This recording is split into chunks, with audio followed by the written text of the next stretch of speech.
नमस्कार, मैं हूं प्रदीप और आप फेयर ऑब्जर्वर हिंदी देख रहे हैं। आज हम बात करेंगे कि भारत और पाकिस्तान के बीच तनाव लगातार बढ़ता जा रहा है और अभी एक ऐसी स्थिति है जिसमें आधुनिक युद्ध तकनीक के घातक हथियार यानी कि ड्रोन एक निर्णायक भूमिका निभा रहे हैं।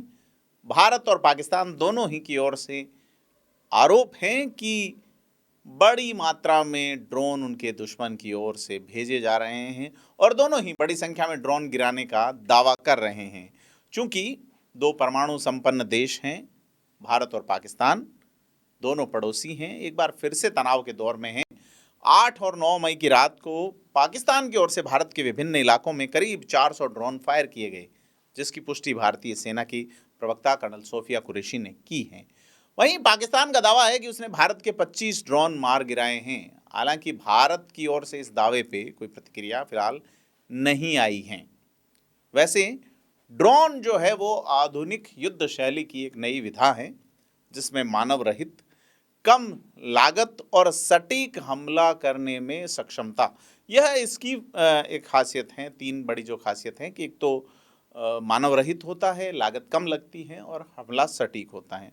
और सबसे बड़ा खतरा यह है कि पायलट की जान को कोई नुकसान या खतरा नहीं होता। ड्रोन को वैसे टेक्निकल लैंग्वेज में अनमैन्ड एरियल व्हीकल यानी यूएवी भी कहा जाता है। ये एक तरह से उड़ता हुआ रोबोट है। इन्हें सॉफ्टवेयर, जीपीएस और ऑन बोर्ड सेंसर की मदद से रिमोटली ऑपरेट किया जाता है। पहली बार इसका उपयोग अमेरिका और इंग्लैंड ने पहले विश्व युद्ध में किया बताया, जबकि 9/11 के बाद अफगानिस्तान में अमेरिका ने इसका बड़े पैमाने पर उपयोग किया। आज रूस यूक्रेन युद्ध में भी ड्रोन प्रमुख हथियार बन चुके हैं।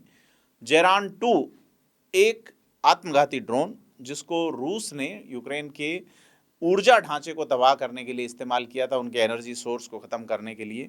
तो बड़ी चीज़ ये है कि बात आज भारत और पाकिस्तान की करेंगे, किसके पास कितने ड्रोन हैं, क्या स्थिति है। भारत के पास वैसे कई आधुनिक और घातक ड्रोन हैं, जिसमें हेरोप हैं, हिरोन मार्क 2 है और स्काई स्ट्राइकर, जो इजराइल के साथ मिलकर भारत ने तैयार किए गए हैं।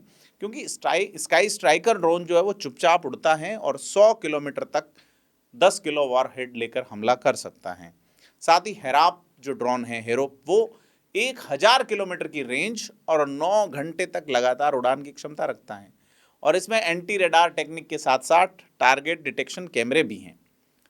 और भारत का जो नवीनतम ड्रोन अधिग्रहण है, जो नवीनतम ड्रोन जिसे टेक्नोलॉजी के साथ कहा जाता है, उसका नाम हिरोन मार्क टू है, जो 24 घंटे तक उड़ सकता है और बड़ा सफल ड्रोन है। पाकिस्तान के पास फिलहाल इसकी काट नहीं है।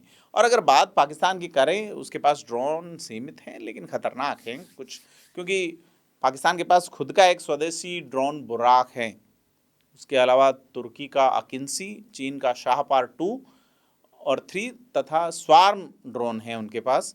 क्योंकि स्वार्म ड्रोन जो है जिनसे पाकिस्तान ज़्यादातर हमला कर रहा है, वो समूह में उड़ते हैं, टारगेट पे हमला करते हैं और खुद को छिपाने में सक्षम होते हैं।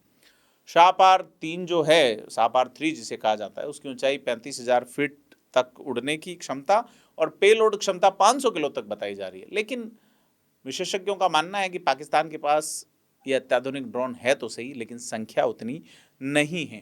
तो ड्रोन की कैपेसिटी और कैपेबिलिटी में भारत पाकिस्तान से करीब 4 गुना आगे बताया जा रहा है। और बड़ी चीज़ ये है कि भारतीय सेना ने 9 तारीख को, यानी कि एक दिन पहले जो प्रेस कॉन्फ्रेंस की थी, इसमें बताया कि उसने लाहौर में एयर डिफेंस सिस्टम को सफलतापूर्वक तबाह किया, लेकिन ये स्पष्ट नहीं किया कि इसमें मिसाइल्स यूज़ हुई थी या ड्रोन।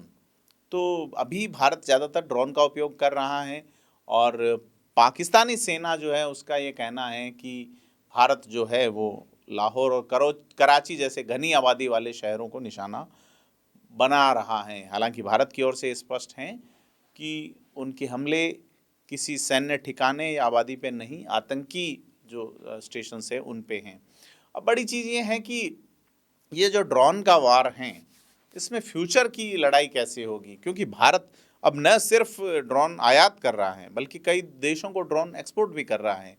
भारत का जो रक्षा अनुसंधान और विकास संगठन है DRDO, उसने एक ड्रोन विकसित किया है जिसका नाम रुस्तम है। और यह छुपा रुस्तम पाकिस्तान के लिए कितना घातक हो सकता है, इसका इस्तेमाल करने पे ही पता चलेगा, क्योंकि भारत के पास मध्यम ऊंचाई और मिनी UAV है, उनकी संख्या हजारों में है। क्योंकि पाकिस्तान की तुलना में भारत की ड्रोन ताकत कहीं ज़्यादा है, चाहे रेंज हो, चाहे पेलोड क्षमता हो, सटीकता हो या संख्या हो।